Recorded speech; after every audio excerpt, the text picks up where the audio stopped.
Welcome back. Glad that you've made it this far. In section 6, we're going to discuss contextual generative chatbots.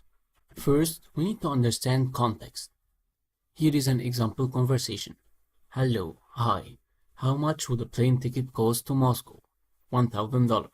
What about a ship ticket? $750. Thanks. Bye. If the chatbot did not know the context, it would have never known that a ship ticket is going to be towards Moscow.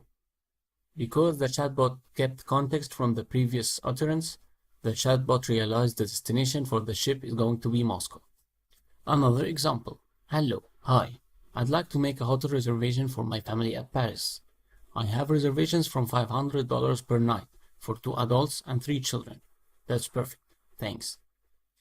In this example, the bot understands that the context is a user who has a family of 2 adults and 3 children. This is prior knowledge that is given to the bot.